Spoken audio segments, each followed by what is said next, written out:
The 10,120th meeting of the Security Council is called to order. The provisional agenda for this meeting.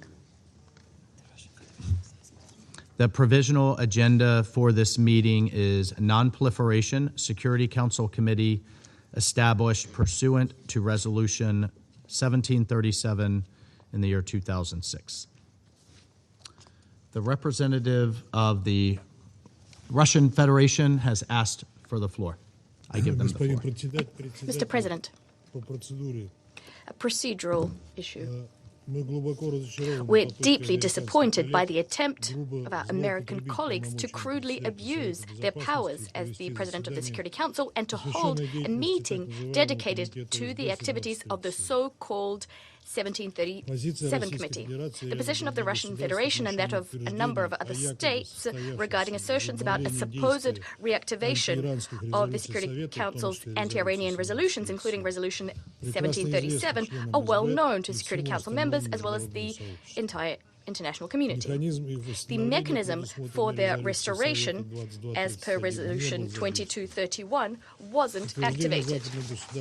Western states' assertions to the contrary do not stand up to any criticism. The European Troika, participating in the JCPOA, and by the way, the US itself withdrew from the JCPOA in 2018, the European Troika had no right to activate that mechanism. The Russian Federation, together with our Chinese and Iranian colleagues, repeatedly provided information to delegations about the legal rationale, including detailed clarification of the reasons why the UK, France, and Germany could not use the snapback.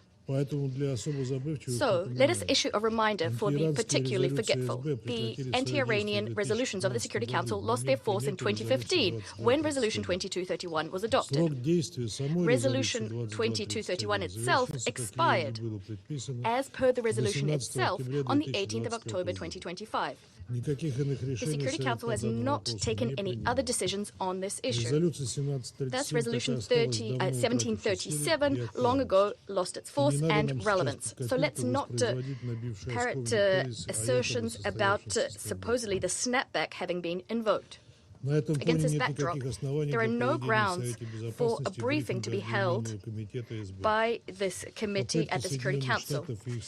The attempts by the US and their allies to convince us of the contrary are a flagrant violation of Security Council procedures and decisions taken by the Council. This is exactly why Russia, together with China, was previously compelled to block the adoption of the program of work of the Security Council for March 2026, as well as to speak out against an agreement on the 1737 Committee report. Similarly, we cannot agree to today's agenda either, the agenda put forward by the US presidency. We'd like to draw your attention to the fact that the non-proliferation item was withdrawn from the Security Council agenda when Resolution 2231 expired. We want to put the issue of the holding of this meeting to a procedural vote. We call on conscientious and reasonable colleagues to also vote against and not to allow for the Security Council to be used to lend legitimacy to legal and procedural arbitrariness. Thank you. I thank the representative of Russia for the statement. The representative of the United Kingdom has asked to make a statement. I give them the floor. Thank you, President. We fully reject the points made by the Russian Federation. Today's meeting is fully in line with the decisions and procedure of this Council. The United Kingdom, alongside France and Germany, triggered the snapback mechanism procedure in full accordance with Security Council Resolution 2231. We did so because of Iran's significant non-performance of its commitments under the JCPOA. As Russia and China know, the snapback process completed on 28 September 2025 and, as a result, 6 UN Security Council resolutions and UN sanctions have come back into force. We particularly recall Resolution 1737 requires the committee to report at least every 90 days to the Security Council on its work. The Council should not be prevented from discussing these important matters at hand. So, President, we urge that we continue with today's meeting, and the UK will therefore vote in favour of the adoption of the agenda. Thank you. I thank the representative of the United Kingdom for the statement. The representative of France has asked to make a statement. I give them the floor. Merci, Monsieur le Président. Thank you, Mr. President. Mr. President, I wish to briefly react to what's been said by the permanent representative of the Russian Federation. I wish to begin by aligning myself word for word with what's just been said by the representative of the United Kingdom. I wish to share the following facts. The Security Council resolutions on the Iranian nuclear program were restored last September pursuant to the procedure for the restoration of sanctions, the so-called snapback mechanism. That procedure was conducted in accordance with paragraphs 11 and 12 of Resolution 2231. Among the resolutions restored, there was Resolution 1737 that establishes a sanctions committee and tasks it with working under Council oversight. There is no doubt, no legal doubt surrounding that point. The restoration of these resolutions and the restoration of the 1737 committee are objective realities rooted in compliance with Resolution 2231. Moreover, the United Nations Secretariat has taken note of these realities in its official communications to the Council and to our organization in general. The IAEA has done so too. The latter produced reports on the implementation by Iran of nuclear obligations provided for in resolutions restored last September. It is now incumbent upon all states to implement these resolutions in accordance with Article 25 of the United Nations Charter. States from manifold regional groups have incidentally begun to once more apply these sanctions by conveying to the committee requests and notifications of exemptions. Law is important. The resolutions were legally restored. It is therefore entirely justified for the Security Council to meet today to discuss the work of the committee, even if, and we regret this fact, 2 members did object to the adoption of the quarterly report of that committee. Thank you. I thank the representative of France for the statement. The representative of China has asked to make a statement. I give them the floor. Thank you, President. China supports the procedural motion put forward by Russia and calls on all members to vote against the convening of this meeting. China has repeatedly pointed out that the E3's activation of the snapback mechanism is procedurally and legally flawed. Resolution 2231 expired on October 18th of last year, and the Security Council has therefore concluded its consideration of the Iranian nuclear issue. Against the backdrop of renewed hostilities in the Middle East and the increasing complex and the grave situation surrounding the Iranian nuclear issue, the President's insistence on convening this meeting will only intensify divisions and confrontation among parties, undermine the prospect for a political settlement of the Iranian nuclear issue. China expresses its grave concern in this regard. China calls on Council members to focus on safeguarding peace and stability in the Middle East, faithfully implement the arrangements related to termination day of Resolution 2231, uphold the authority of the Council and the credibility of multilateral diplomacy, and create conditions for the Iranian nuclear issue to return to the track of political and diplomatic settlement. Thank you, President. I thank the representative of China for the statement. I shall now make a statement in my capacity as the representative of the United States. The United States strongly rejects the assertions made by the representatives of Russia and China and fully supports the statements that have been made by the representatives of the United Kingdom and France in support of moving forward with this meeting. Resolution 1737 and subsequent resolutions mandate quarterly reports from the 1737 committee to the Council. Today, the President of this Council, as acting chair of the 1737 committee, should be presenting the committee's 90-day report.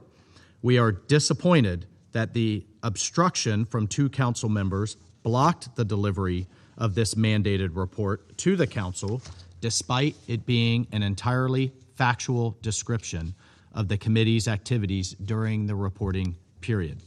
It is necessary to nevertheless continue to move forward with this meeting, which provides an important opportunity to discuss implementation of the sanctions measures reinstated by this council.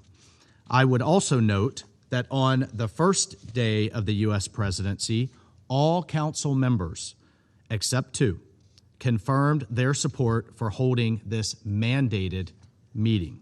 I urge everyone to join us in voting yes to adopt the agenda, hold this meeting, and allow the council to proceed with its work. I now resume my function as president of the council. As president, we believe it necessary to move forward with this meeting. In view of the request and the comments made by members of the Security Council, I intend to put the provisional agenda to the vote. Accordingly, I shall put it to the vote now. Will those in favor of the adoption of the provisional agenda, non-proliferation, please raise their hand.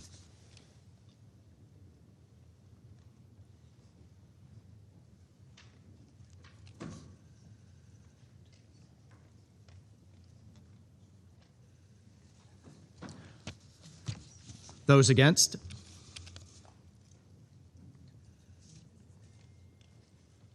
Abstentions?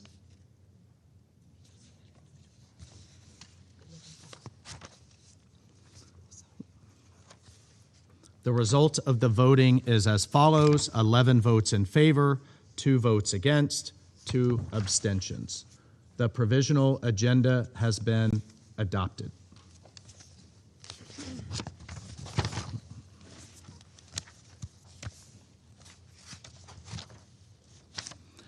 The Security Council will now begin its consideration of item 2 of the agenda. I shall now make a statement in my capacity as representative of the United States. Colleagues, today was meant to be a straightforward, mandated meeting of the 1737 Committee. But unfortunately, our Russian and Chinese colleagues continue to block this committee's important work as part of their collaboration with the Iranian regime. On March 6th, the Russian and Chinese delegations officially blocked and objected to the 90-day report of the 1737 Committee mandated in Resolution 1737. By doing this, Russia and China have made clear that the 1737 Committee exists and is functional. It is a simple fact that on September 19th of last year, the Council decisively voted against a resolution introduced pursuant to Resolution 2231 to continue sanctions relief for Iran, thereby reinstating 6 previously suspended UN Security Council resolutions relating to Iran to include the resolution that established the committee. So what this means in plain language is that all member states of the United Nations should be implementing an arms embargo against Iran, banning the transfer and trade of missile technology, and freezing relevant financial assets in line with the robust UN sanctions that had been in place before 2015 and have now been snapped back into place. The UN provisions to be reimposed are not arbitrary, but instead narrowly scoped to address the threat posed by Iran's nuclear, missile, and conventional arms programs and Iran's ongoing support for terrorism. Iran had ample opportunity to prevent this outcome. France, the United Kingdom, and Germany offered to extend the so-called snapback mechanism if Iran were to account for its highly enriched uranium stockpile, if Iran would comply with IAEA obligations that were already mandatory under the NPT, and if Iran would resume direct diplomacy with the United States. All of those options were put on the table in good faith for Iran, and all of them were rejected. In that vein, Iran has remained defiant.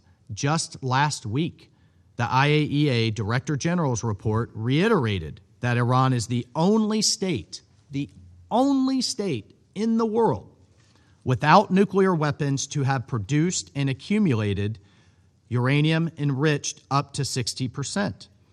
It also confirmed, this is the IAEA Director General's report, that for over 8 months now, Iran has refused to provide the IAEA with updated information on or access to this highly enriched uranium stockpile or other previously declared low enriched uranium stocks at facilities affected by military strikes in June 2025. The Director General himself describes this as, quote, a matter of non-proliferation concern and of compliance with the NPT Safeguards Agreement, end quote.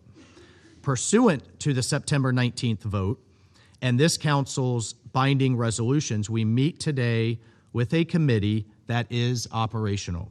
The committee has received exemption requests. The requests have been approved by this operational committee. The Secretariat has called for applications to serve on the panel of experts. That selection process is now underway.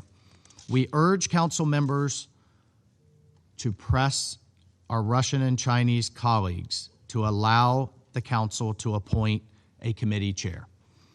This obstructionism thus far on the matter of a 1737 committee chair is predicated on a bad faith and baseless reinterpretation of events. The truth of the matter is that Russia and China do not want a functional committee, not out of some type of legal objection, but because they want to protect their partner Iran and can continue to maintain defense cooperation that is now once again prohibited. Both countries have sustained military trade ties. In 2022, Russia began by buying Iranian drones in violation of Resolution 2231, which imposed time-bound restrictions on Iran's nuclear and conventional arms activity. Russia has also acquired close-range ballistic missiles from Iran and provided Iran with attack helicopters earlier this year in violation of Resolution 1929, which imposed even more sanctions against the regime's nuclear program.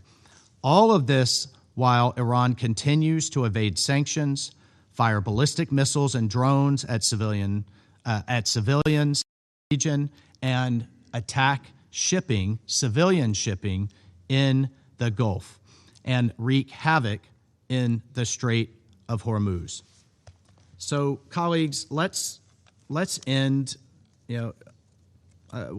Enough of the performative hand-wringing supposedly over process. The reality is Russia and China do not want this committee because it will continue to protect their partner, Iran. In light of that, the United States will continue to work to ensure Iran can no longer hold the world hostage with its missile, drone, and certainly not a nuclear program. Let me close by reminding the Council the United States pursued a diplomatic solution in good faith prior to the initiation of snapback and after. I outlined for you the activities of the United Kingdom, of France, and of Germany along those same lines. Each time we articulated clear timeframes for meaningful dialogue that could address the outstanding issues of concern to the international community, including the behaviors prohibited under the reinstated Security Council resolutions. Time and again, Iran chose not to take those opportunities. I thank you. I will resume my function as President of the Council. I now give the floor to those Council members who wish to make statements. I give the floor to the representative of the United Kingdom. Thank you, President. This year, we will mark 20 years since the Council adopted Resolution 1737. 20 years during which Iran's nuclear and missile programs have been amongst the most pressing threats to international peace and security. The UK has been clear all that time that we favoured negotiation and diplomacy. But we have repeatedly seen Iran not act in good faith to address international concerns. So I want to start by expressing solidarity with our partners in the Gulf and the wider region who took no part in the military action launched on 28 February, but who have been the target of waves of repeated and unprovoked Iranian missile and drone attacks over the last week. We strongly condemn these attacks.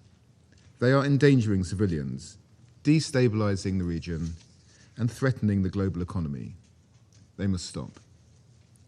We pay tribute to the swift actions taken by those partners to protect civilians, including UK nationals.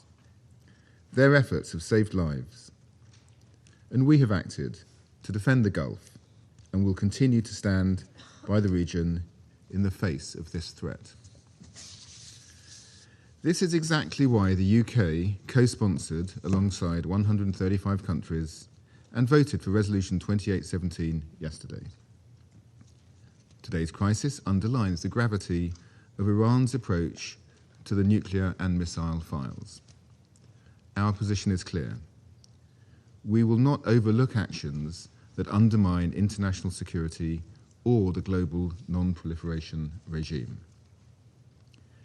Iran's reckless and repeated use of ballistic missiles, including against its neighbours without provocation, has intensified regional insecurity and heightened the risk to civilians.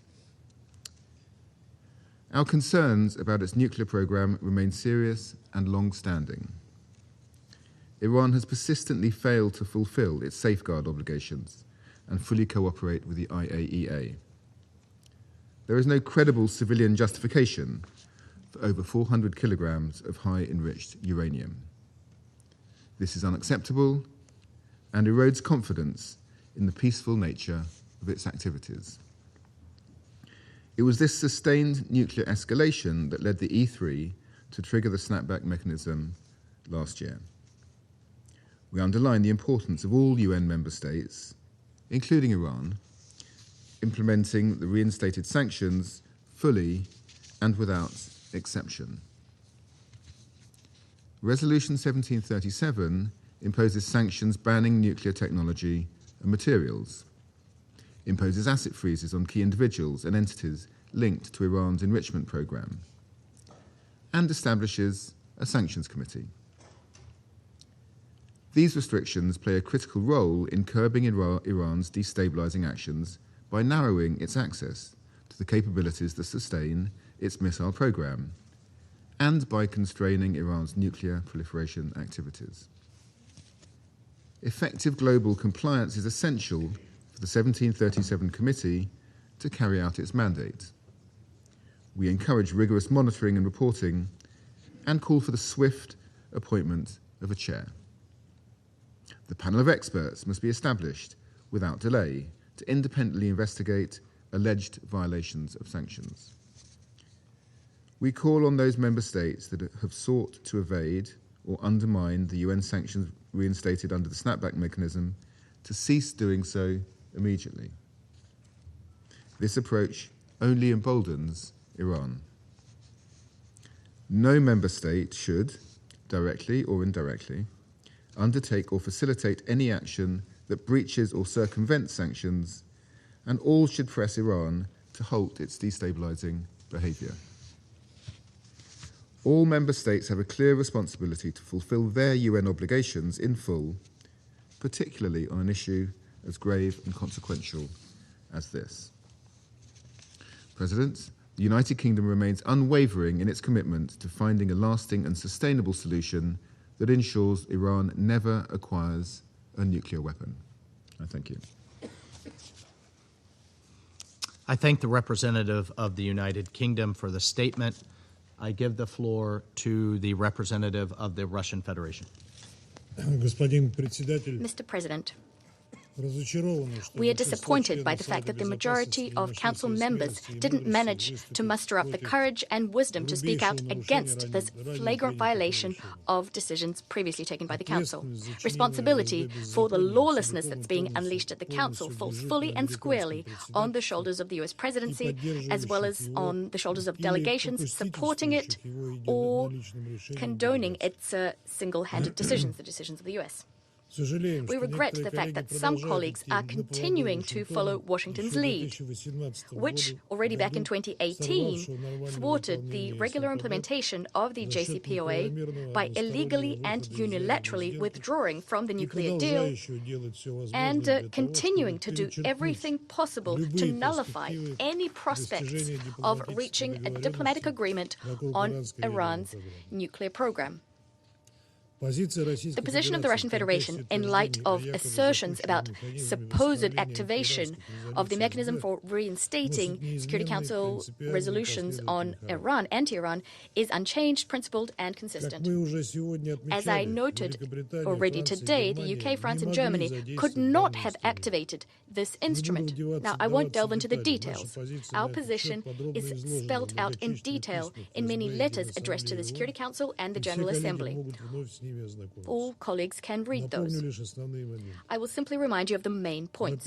First, these countries, strip themselves of the right to invoke the snapback by their chronic violations of the JCPOA and Resolution 2231. I am referring to the inability of the European Troika to fulfill their obligations to ensure economic benefits for Iran stemming from the lifting of EU sanctions which were in force up until 2015. I'm also referring to their illegal decision to resume unilateral sanctions pressure after transition day, the JCPOA transition day, that is 18th of October 2023. International law is fairly clear-cut on this issue. A party that does not comply its obligations under any agreement or treaty cannot invoke the instruments contained therein in their own interests. This is what the so-called clean hands doctrine speaks to, as does the Pacta sunt servanda principles, not to mention advisory opinions issued by the International Court of Justice.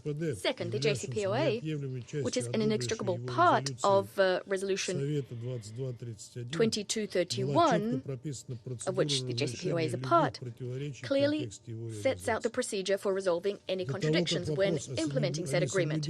Before the issue of non-compliance with the JCPOA can be referred to the Security Council for consideration. Now, this issue must be considered in detail by the Dispute Resolution Mechanism in Vienna, that is the DRM.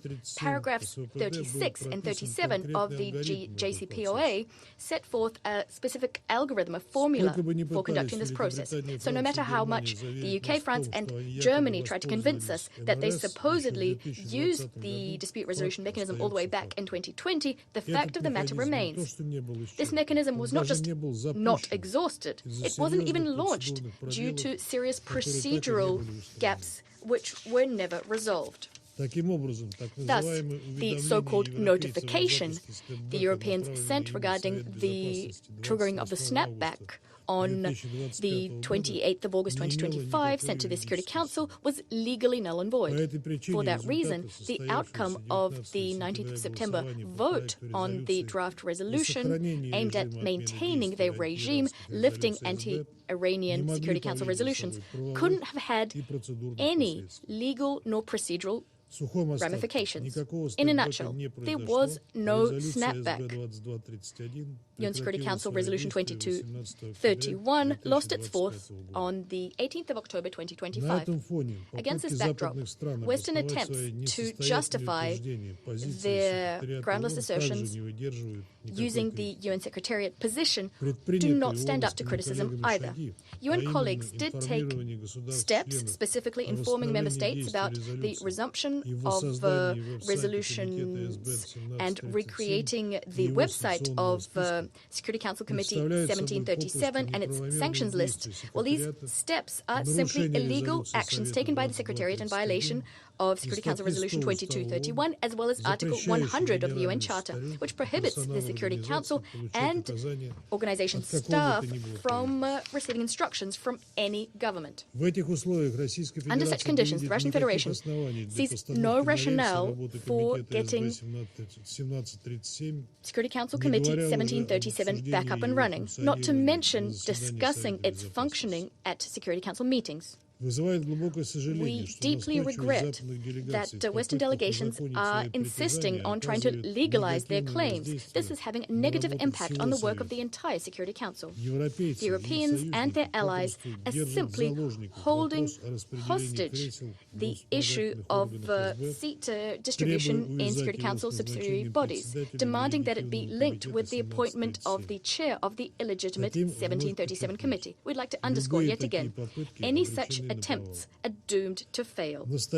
We urge our Western colleagues to stop such groundless and unconstructive political paradigms, stop pursuing them, because they are dealing a serious blow to the effectiveness of our joint work. We cannot but remind you that the Russian Federation, together with China, has done everything within its power to prevent such a difficult, very difficult legal and procedural situation from coming to pass. At the height of disagreements over the snapback, we put forward a depoliticized and balanced draft resolution on a technical rollover of Resolution 2231 for a period of 6 months.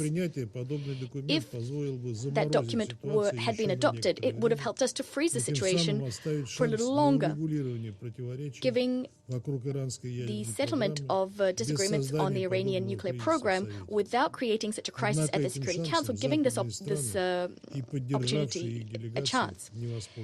Well, Western states and other delegations supporting them did not seize that opportunity. Subsequent events, especially those that we've had to bear witness to over the last week and a half, clearly demonstrate that diplomatic settlement was not part of the plan for the US and their allies from the very beginning. They knowingly raised the stakes, they whipped up hysteria surrounding supposed plans Iran had to get a nuclear weapon. They were never corroborated by IAEA reports, in contrast to what the US representative asserted today. This was done in order to undertake yet another military venture against Tehran and to ensure greater escalation of the situation in the Middle East and beyond. Against this backdrop, we'd like to remind you that the Russian Federation categorically condemns the act of military aggression against Iran by the US and Israel in violation of the UN Charter and the basic norms of international law.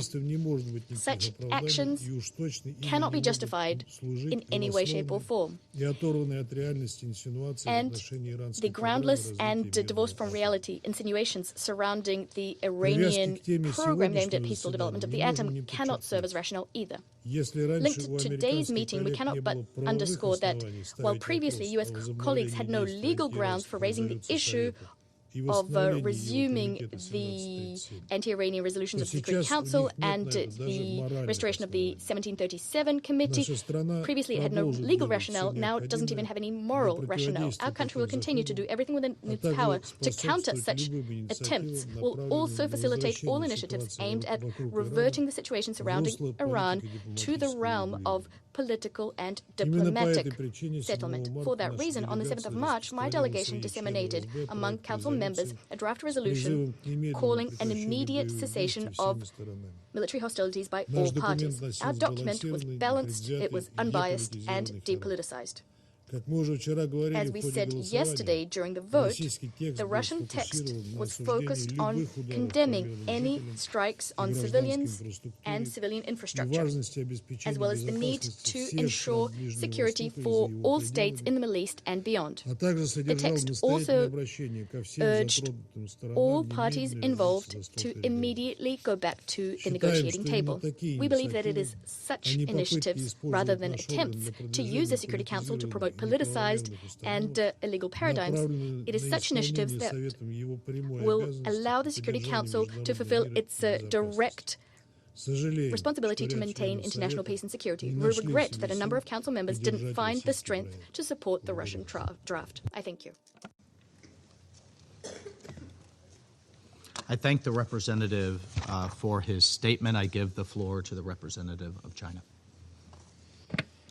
Thank you, President. China has just stated its position regarding the 1737 committee and its opposition to the convening of this meeting. China doesn't intend to comment on the committee's work. However, as a council member, China wishes to emphasize the following on the current situation of the Iranian nuclear issue and its path forward.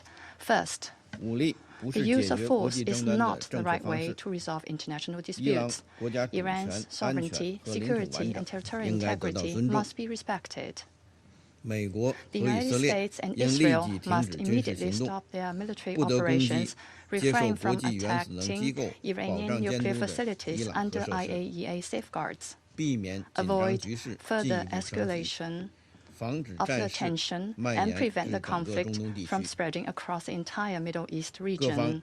All parties should maintain calm and restraint, fulfill their obligations under international law, and effectively safeguard the safety of civilians and civilian infrastructure. The international community should send a clear and unequivocal message opposing the regression of the world to the law of the jungle. Second, the Iranian nuclear issue must ultimately return to the track of a political and diplomatic settlement.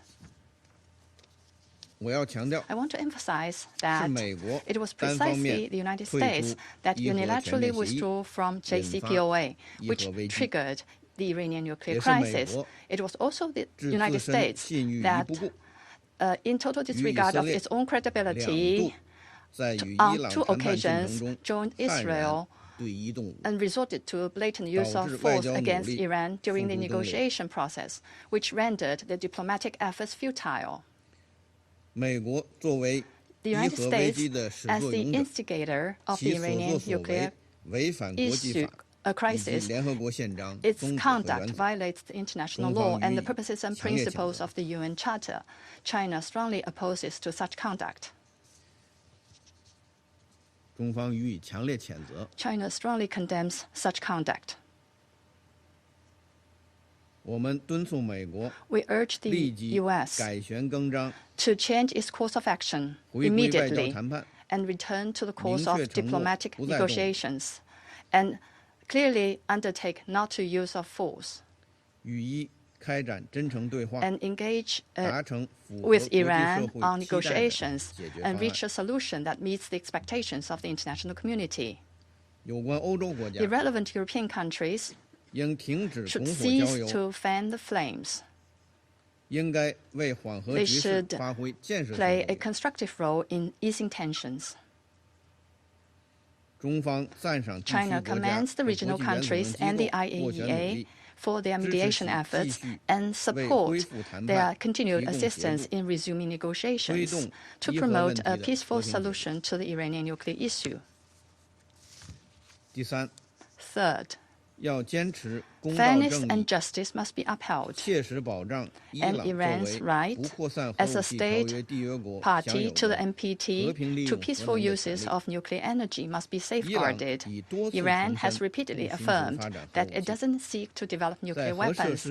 Even after its nuclear facilities were attacked, it continued to cooperate with the IAEA and engaged in a constructive manner in multiple rounds of professional and pragmatic talks with the United States. Iran's sincerity should be taken seriously.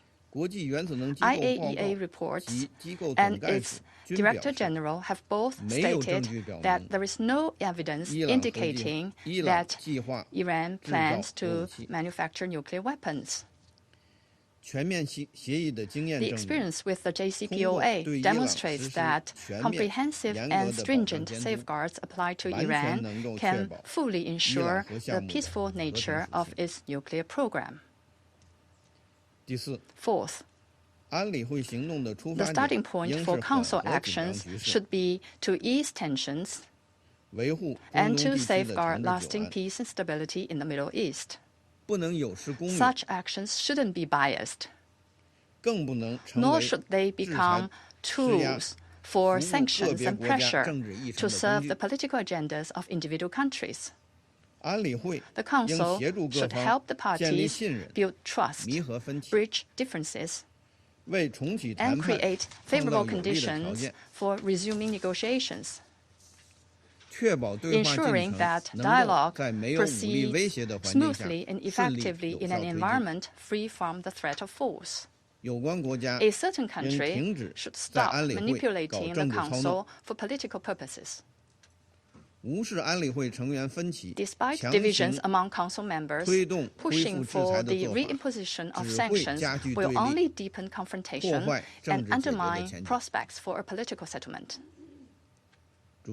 President, the proper settlement of the Iranian nuclear issue bears on the authority and effectiveness of the global non-proliferation regime and is crucial to peace and stability in the Middle East. As a permanent member of the Council and a JCPOA participant, China will continue to uphold an objective and impartial position, enhance communication and coordination with all parties, build consensus, uphold justice, and play a constructive role in restoring peace to the Middle East and advancing the political solution to the Iranian nuclear issue. I thank you, President.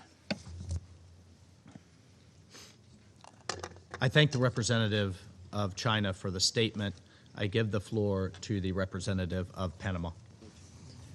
Gracias, señor presidente. Thank you, Mr. President.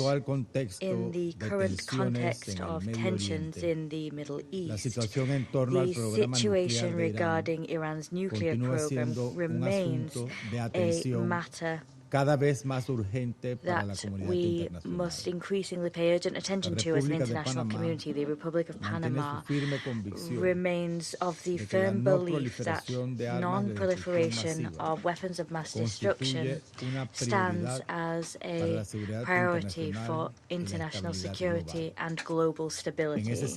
With this in mind, we reiterate our commitment to the functioning, which we do hope will be optimal, of the committee established pursuant to Resolution 1737 that was reinstated on the basis of decisions taken by this Council. This mechanism is a key tool to oversee the implementation of the measures adopted in the field of non-proliferation, as well as in order to promote compliance with the relevant resolutions and reinforce the credibility of the multilateral sanctions regime in relation to the Iranian nuclear matter.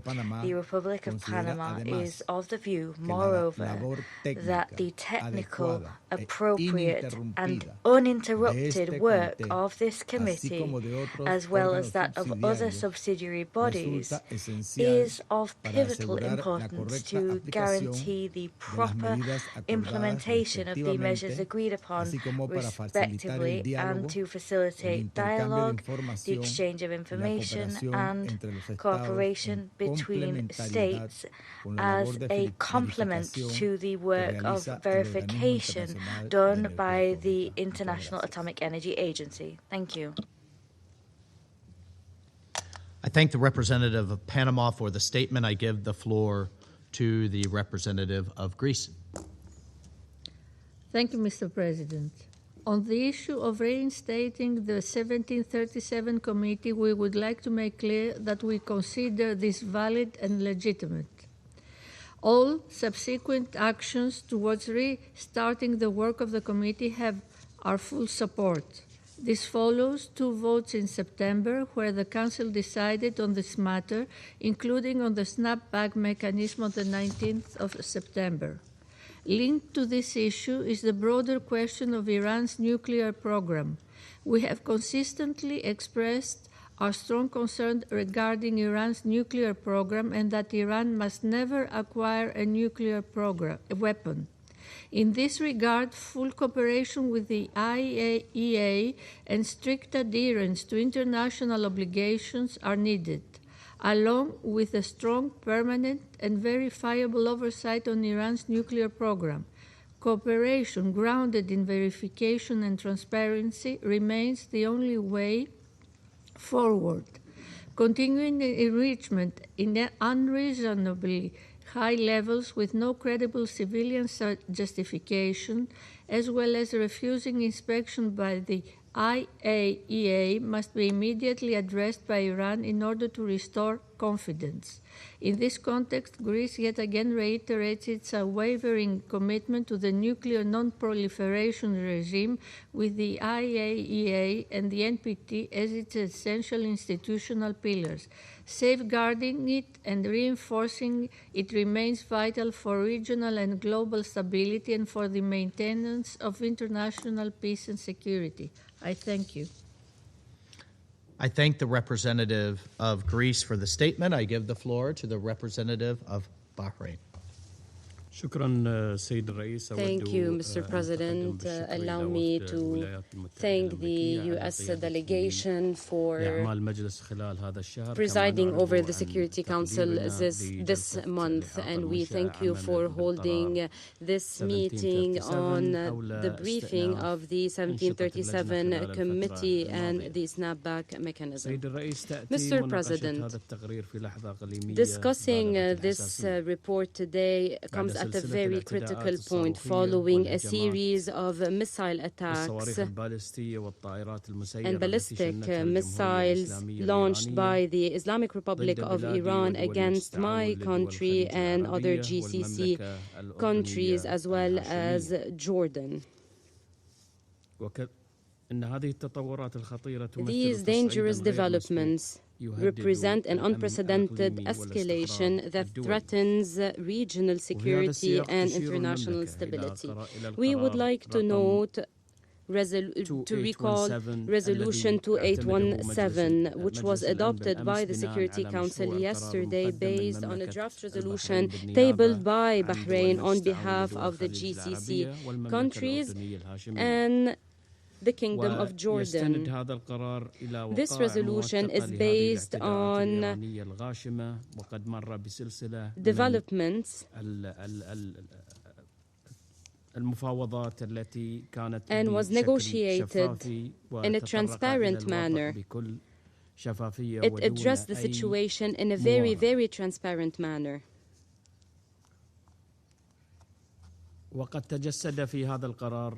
In this resolution, the international community condemned the Iranian attacks by ballistic missiles and drones against GCC countries, and it called for halting them immediately and for respecting the sovereignty and territorial integrity of states. Targeting civilians and so targeting civilians is a blatant violation of international humanitarian law. It is a dangerous escalation that threatens civilian life, national economy, and the safety of communities. Whoever justifies the targeting of civilian infrastructure and the killing of civilians are not defending a cause. They are falsifying the truth. They are finding justifications for the aggression. This is a deep humanitarian and humanitarian flaw. The international community condemned these dangerous attacks. There were very clear positions from a number of states and international organizations condemning this aggressive behavior.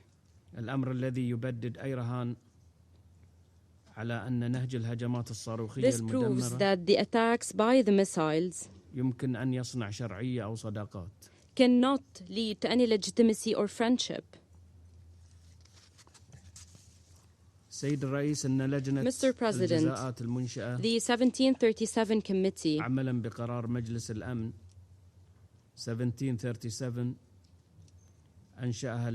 was established by the Security Council to compel Iran to comply with its relevant international commitments. However, the situation on the ground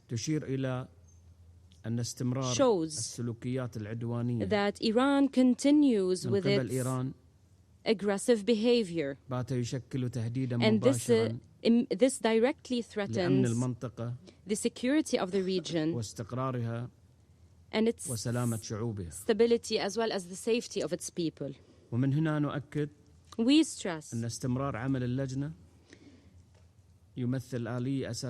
that the committee has to work. This is an essential mechanism to ensure that Iran abides by its international commitments to promote the effectiveness of the UN sanctions. This can help in curbing activities that threaten the safety and stability of the region. Mr. President, in conclusion, we call upon the Security Council to shoulder its responsibility in full in fighting these dangerous violations and taking a firm position against these hostilities to ensure regional and international security and stability. Thank you, Mr. President. I thank the representative of Bahrain for the statement. I give the floor to the representative of Latvia. Thank you, Mr. President. As we're facing the ongoing hostilities in the wider Middle East, Iran's nuclear program and non-compliance with its international obligations are at the very center. And we express our regret that this is the first time we're discussing the 1737 committee since the imposition of Council sanctions on Iran in September of last year, despite the fact that we have been legally mandated to do so every 90 days. We also express our regret that an agreement was not reached on the 90-day report of the 1737 committee. The sanctions against Iran have been reimposed and remain in force. They reflect binding international law, and all UN member states, including the members of the Security Council, are obliged to respect and implement them. These sanctions were imposed due to continued and systematic failure of Iran to live up to its international obligations, most notably under the JCPOA and the NPT, including its non-negotiable legal obligations under the Comprehensive Safeguards Agreement. So let us be clear. The production of highly enriched uranium up to 60%, as previously reported by IAEA inspectors, cannot be reconciled with any peaceful purpose. As long as Iran chooses to pursue its destabilizing nuclear program, to refrain from granting and hinder access to IAEA inspectors to all relevant sites, and not return to meaningful negotiations, the sanctions will remain in place. As we have seen, the 1737 committee has also been reestablished and is exercising its mandate, despite the continued delay in the appointment of chairs of the Security Council subsidiary bodies for 2026. This also is reflected in its continued work on the relevant exemption procedures. Mr. President, it is deeply regrettable that some Council members continue to dispute reality and legal facts. It is even more regrettable that in order to do so, the work of all Security Council subsidiary bodies is being paralysed. This disruptive approach is the latest in a series of attempts to create a fictional parallel legal narrative aimed at challenging the authority of this body and its decisions. This is unacceptable, and it undermines not only this committee and the Council, but also international legal principles more broadly. Let me remind that Iran has supplied Russia with drones and missiles for Russia's aggression in Ukraine, used to attack civilian targets in violation of the Council Resolution 2231. And we also condemn Iran's provoked attacks with these same weapons against its neighbours and reiterate our solidarity with the states of the Gulf Cooperation Council, Jordan and other affected countries. And we call for an immediate cessation of these attacks and urgent de-escalation. Mr. President, finally, allow me to reaffirm our readiness to engage constructively in further work of the 1737 Sanctions Committee and express our hope that the subsidiary bodies will resume their full operation as soon as possible, and that we will also support all efforts to ensure that Iran never acquires a nuclear weapon. I thank you. I thank the representative of Latvia for the statement. I give the floor to the representative of Denmark. Thank you, Mr. President, for convening this meeting. We regret that the 1737 committee was unable to agree on the 90-day report due to the unwillingness of some Council members to recognize the decision that the Council took in September last year on the snapback mechanism. Let me begin by expressing Denmark's deep concern with the continued escalation of the situation in the Middle East. We are witnessing a further destabilization of the already volatile and tense situation with grave consequences for the people across the region and for international peace and security. We're deeply concerned about reports of increasing civilian casualties and displacements. We call for maximum restraint and respect for international law, including international humanitarian law. We call for diplomatic efforts to reduce tensions and for negotiations to be resumed in good faith. Furthermore, Denmark strongly condemns Iran's continued attacks on countries in the region and beyond. These attacks must stop. We express our full solidarity with all the countries concerned. This is also why Denmark co-sponsored and voted in favor of the resolution presented by Bahrain on behalf of the GCC and Jordan yesterday. We were pleased that Resolution 2817 was adopted. Madam President, when it comes to Iran's nuclear aspirations, Denmark has always been clear. Iran must never be allowed to develop or acquire a nuclear weapon. As we watch the current escalations unfold, we're reminded why this is so important. We're deeply concerned by Iran curtailing cooperation with the IAEA, which has lost continuity of knowledge and for almost 9 months has been unable to provide information on the status or whereabouts of the enriched uranium stockpiles in Iran. As the IAEA has stated, this is a matter of proliferation concern and of compliance with Iran's NPT Safeguards Agreement. The IAEA's latest report, which predates the current escalation in the region, confirmed that Iran continued to deny the agency access to a number of nuclear facilities. This is not in line with Iran's NPT legally binding safeguard obligations and is deeply alarming. We see no credible civilian justification, neither for accumulating nor for hiding highly enriched uranium stockpiles. Last year, the E3 legitimately activated a snapback mechanism, and following the vote in the Security Council, all sanctions against Iran were reimposed. We call on Iran and all UN member states to fully comply with the 6 reinstated Security Council resolutions. Madam President, in closing, Denmark has and will continue to engage constructively in the work of the 1737 Committee. We regret that the Council has not yet agreed on a chair for the committee, which is holding hostage the full operation of all subsidiary organs. This significantly hampers the ability of this Council to execute its mandate. We stand ready to engage with all Council members to reach a solution as soon as possible. I thank you. I thank the representative of Denmark. I now give the floor to the representative of Colombia.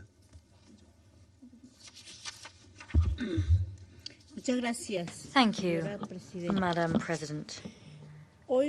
Today, it is more important and necessary than ever before that this Council is able to meet in plenary and operate smoothly, guaranteeing the continuation of its specialized technical support. Concerns surrounding the lack of compliance and cooperation on the part of Iran with the IAEA come in addition to an environment of active conflict, which is spiking risks for global and regional security. And both these factors make it all the more necessary for the committee to fully perform its duties in their entirety.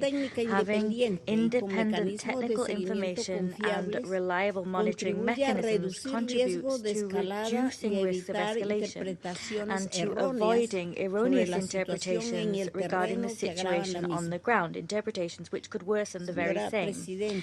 Madam President, Colombia wishes to underscore the critical importance of the work of the IAEA and of its effective presence in these sites, subject to its monitoring and verification. With this in mind, my country encourages Iran to guarantee the conditions necessary for the safe and timely access of the IAEA to facilities in order to resolve outstanding issues, safeguards issues, that is, pursuant to the NPT, and in order to restore full traceability and verification.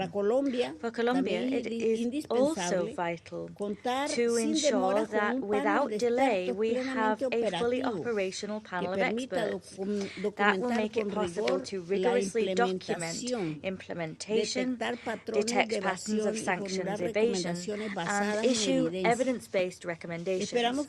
We hope that the selection process currently underway will prompt progress towards the appointment of the panel in a timely fashion and to guarantee the technical support that this committee requires. Moreover, we wish to emphasize that Council sanctions are not an end in themselves, nor a punitive instrument. Rather, they are measures created to prevent, deter, and correct behavior which threaten peace. They are tools to support political solutions and to promote non-proliferation. Sanctions function best when they are part of a strategy which combines diplomacy and verification. Colombia will participate actively in the committee's deliberations with a constructive spirit and a results-orientated focus.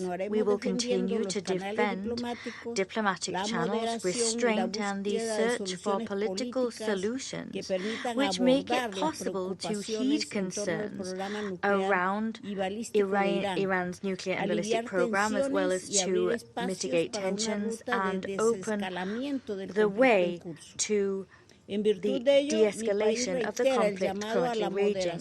In light of the above, my country appeals for restraint and de-escalation. We also appeal for a return to diplomacy as the only sustainable path towards avoiding greater tension and rebuilding trust.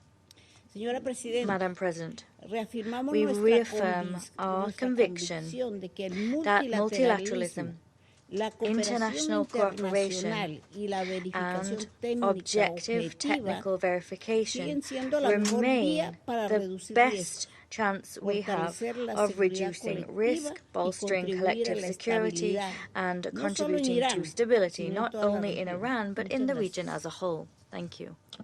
I thank the representative of Colombia. I now give the floor to the representative of France. Merci, Madame la Présidente. Thank you, Madam President. I wish to thank the Presidency for organizing this meeting on Committee 1737. The war into which the Middle East has been plunged must cease now. We stand in solidarity with the victims of these indiscriminate strikes, and we want a solution that respects international law and which guarantees lasting peace. Iran bears overwhelming responsibility for the catastrophic situation which is besetting both the region and the world. For years, Iran has played a destabilizing role for peace, international peace and security. Iran continues nuclear activities which violate its international obligations. For more than a year, the country has suspended almost all cooperation with the International Atomic Energy Agency. The agency is no longer in a position to guarantee the exclusively peaceful nature of the Iranian nuclear program.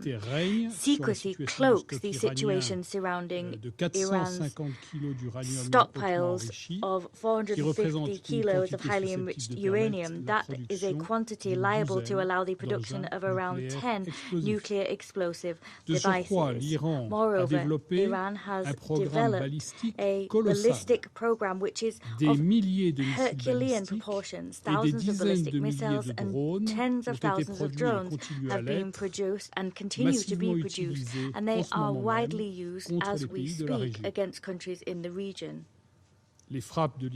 Iran's strikes against its neighbors bear witness to a threat for the region and for the world. Iran has not seized the opportunities that it has received to achieve a diplomatic solution on this matter, in spite of efforts made by France and its E3 partners. Allow me in this connection to recall a number of facts and to look back at the past somewhat. In October 2023, the Ministers of Foreign Affairs from France, Germany and the UK met in Tehran following the discovery of an Iranian nuclear program which was clandestine in nature. They met to find a solution, a peaceful and diplomatic solution indeed. That was in October 2003. It was largely thanks to the initiative of the E3, the US, China and Russia that the JCPOA was concluded in July 2015. And in 2019, the Iranian people were the ones who refused, and I insist on emphasizing that word, refused, rejected the mechanisms proposed by the Europeans. Aux effets du retrait américain de l'accord. And then we saw the American withdrawal from the agreement. That was what came to pass. We never violated our obligations. Iran rejected the system that was offered to them by the Europeans to continue the implementation of that agreement. Since then, Iran has violated its obligations on a massive scale. These 450 kilos of uranium enriched to 60% bear witness to that fact. Iran says it doesn't want to develop a nuclear weapon. Okay, but when deeds contradict words, is it the words that count or the deeds? Today's strikes against neighbors in the region give us the answer we're looking for. Iran says, and said again yesterday, that it is not attacking its neighbors, but is only targeting military facilities. Facts on the ground prove the contrary. However, France remains convinced of the relevance of diplomacy, and we demonstrated that very fact during the sessions of talks in Geneva in 2024 and 2025 alongside its European partners. Against that backdrop, last year France and its E3 partners had no other option but to activate the process to reinstate Security Council sanctions. The snapback resolutions on the Iranian nuclear and ballistic missiles were reimposed, and they stipulate in particular that Iran must halt its uranium enrichment activities, resume cooperation with the IAEA, and cease its ballistic programs. It is now incumbent upon member states to implement these resolutions in accordance with Article 25 of the Charter. We call upon member states to support the work of the 1737 Committee, a committee that was reinstated to monitor the implementation of these resolutions. We note with satisfaction that the committee has resumed the implementation of its exemption mechanisms. Mr. President, the reinstatement of sanctions is quite clearly not an end in itself. It is a peaceful tool aiming to ensure the cessation of Iran's destabilizing activities. The implementation of the reinstated resolutions must consequently act as a lever to encourage Iran to return to serious negotiations. France, alongside its partners, remains ready and willing to participate in efforts to find a robust, verifiable and lasting agreement, one which will allow the resolution of issues regarding the Iranian nuclear and ballistic programs and its role at a regional level. Thank you. I thank the representative of France and now give the floor to the representative of Pakistan. Thank you, President. It is evident that the Council remains divided on the 1737 committee issue. Unfortunately, this split is also preventing agreement on the appointment of chairs of the subsidiary bodies, greatly impacting their work. We are of the view that matters related to 1737 committee must not be allowed to impede the routine work of the Council and its subsidiary bodies. We also note the lack of agreement on the report on this matter that should have formed the basis of today's meeting. President, the development since last June, as well as the ongoing situation that started with the unprovoked and unwarranted attacks on Iran, have deeply impacted the context of the Iranian nuclear file. Regrettably, the breakdown of diplomacy on the Iranian nuclear issue has further complicated an already complex matter that has been on a downward slide for the last few months. However, what has not changed is the continued validity of the fundamental principles and the multilateral spirit that led to the Joint Comprehensive Plan of Action and the consensus adoption of Resolution 2231 in 2015. More than ever, and even during the current conflict and heightened tensions, it is clear that an enduring solution lies in embracing those time-tested principles rather than abandoning them for short-sighted policies. The JCPOA was a unique instrument, manifestation of an approach based on dialogue, diplomacy, and pragmatism. It was the outcome of painstaking and arduous yet constructive negotiations. It charted a roadmap to comprehensively address the concerns of all parties based on reciprocal actions and thus embodying peaceful resolution of disputes that is at the heart of the UN Charter. Pakistan lent its support to the negotiated settlement of the issue, and it remains our core position till today. It was also in that vein that Pakistan supported the draft resolution that was presented last September to effect a 6-month technical extension of Resolution 2231 in order to provide time for diplomatic engagement. We also supported the presidential draft resolution that provided for the continuation of the termination of sanctions in accordance with the terms of Resolution 2231. President, it is clear that dialogue, diplomacy, and constructive engagement remain the only viable way forward. And yet, diplomacy has been forfeited in favor of military means. Pakistan has expressed its clear position on these developments in this chamber and elsewhere. We have condemned all use of force, targeting of civilian infrastructure, and strikes on nuclear sites under IAEA safeguards. Strikes against nuclear facilities carry huge environmental and safety risks for the population and people all around the region. IAEA's crucial verification mandate should not be disrupted. The IAEA is the institution responsible for verifying compliance with respective nuclear safeguards obligations of member states in an objective, impartial, and credible manner and on technical grounds.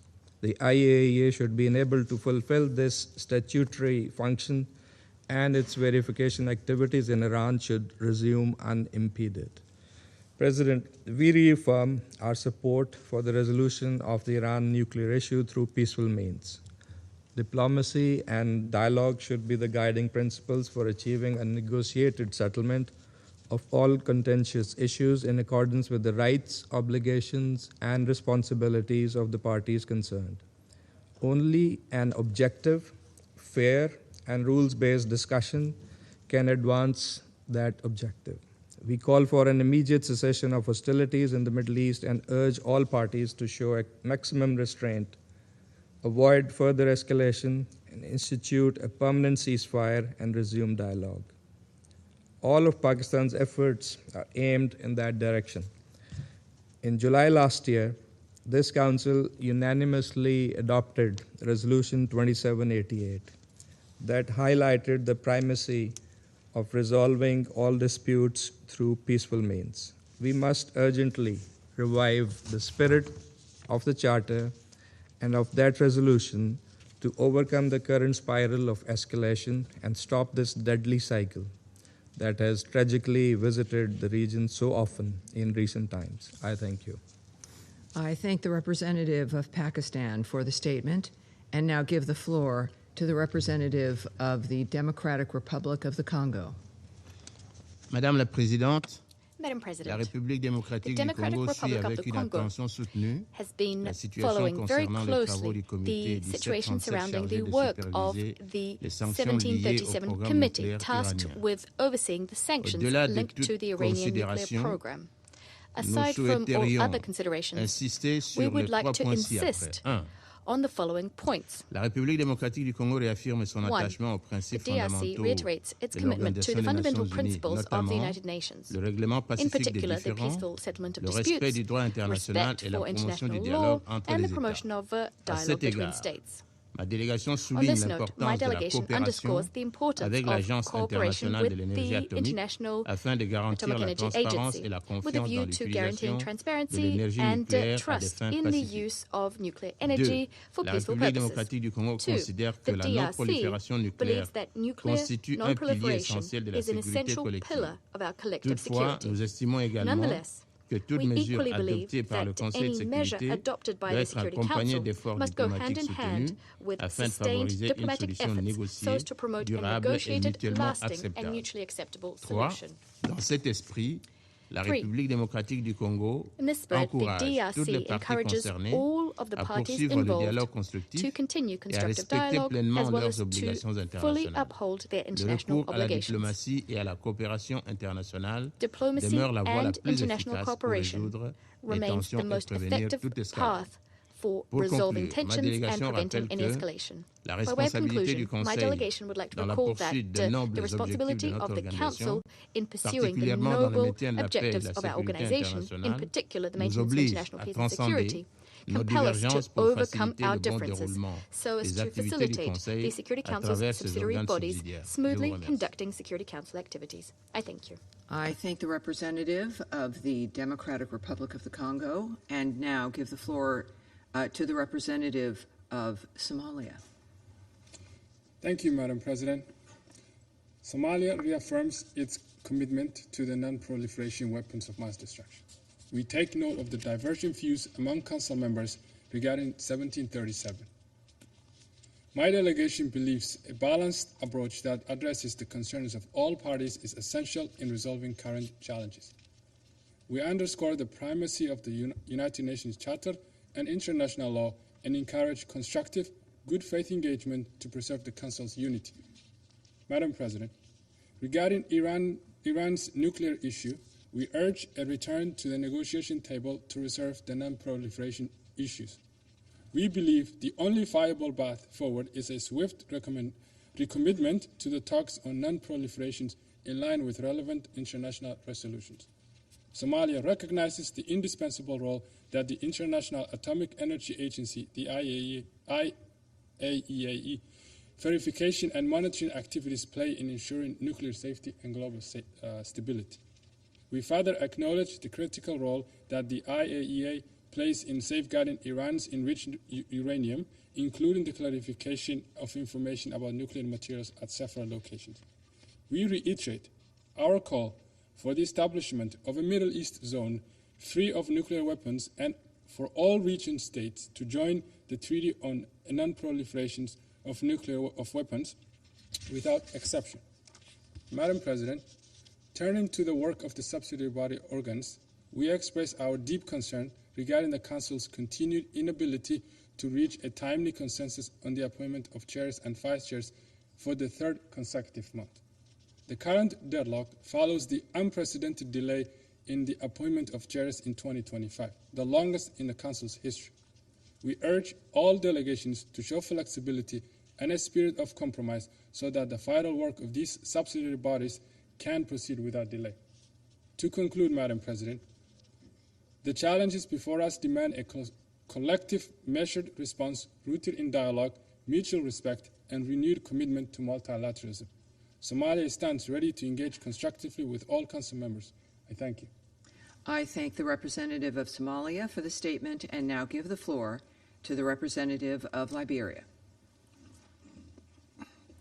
President, today Liberia voted to adopt the agenda to discuss this issue because we believe the UN Charter and the binding language of Resolution 2231 require us to do so.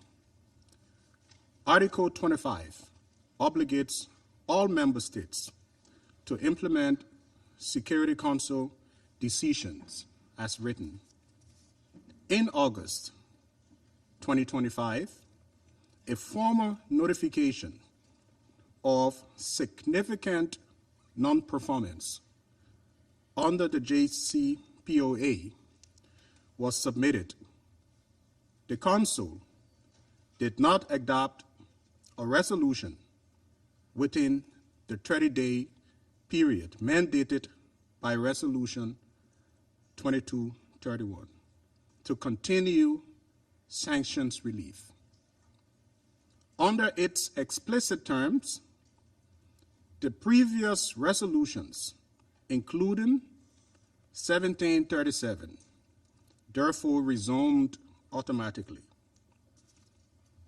The IAEA report has documented significant levels of enrichment and stockpiles far beyond the JCPOA limits, providing credible, factual grounds for the notification that activated the snapback mechanism.